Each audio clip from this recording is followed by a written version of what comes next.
Procrastination doesn't usually feel like laziness from the inside. It feels like avoidance of something specific, a task that's become tangled up with discomfort you don't want to face yet. Most advice for procrastination treats it as a time management problem. Better schedules, better apps, better willpower. And for a lot of people, none of that actually works, because the real issue isn't logistical. The Stoics had a different diagnosis, and it points somewhere more useful. Here's the actual mechanism behind most procrastination. It's rarely about the task itself. It's about the feeling the task produces when you imagine starting it. Boredom, fear of failure, fear of doing it imperfectly, discomfort of some kind. You're not avoiding the work. You're avoiding the feeling that shows up the moment you consider doing the work. The task becomes a stand-in for the feeling. This is where the dichotomy of control becomes specifically useful, in a way people rarely apply to procrastination. The outcome of the task, whether it goes perfectly, whether it's judged well, whether it succeeds, was never fully within your control to begin with. But procrastination often comes from treating that uncertain outcome as something you need to feel resolved about before you can even begin. Epictetus would point out the confusion directly.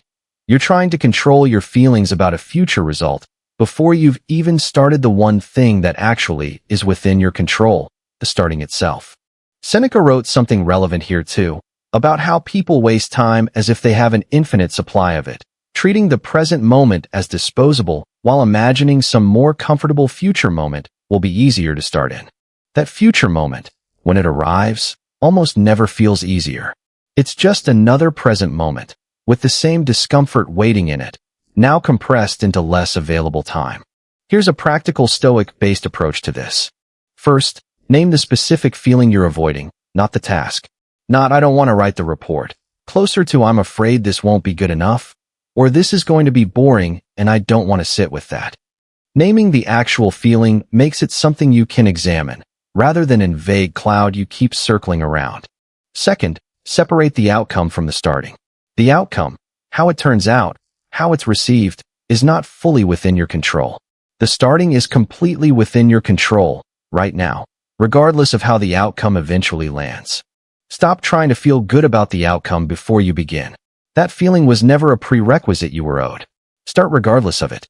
Third, use a version of premeditatio malorum here. Ask directly, what's the actual worst realistic outcome of starting imperfectly right now? Usually, it's smaller and more survivable than the vague dread suggested. Fourth, treat the discomfort of starting as data, not a stop sign. The Stoics didn't treat discomfort as something to eliminate before acting. They treated it as something you act alongside, examined honestly rather than avoided. None of this makes the task itself less real or less difficult.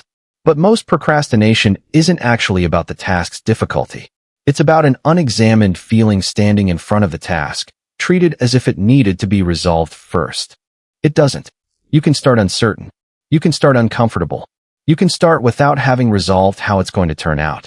Name the feeling. Separate it from the outcome. Start anyway. That's the whole practice.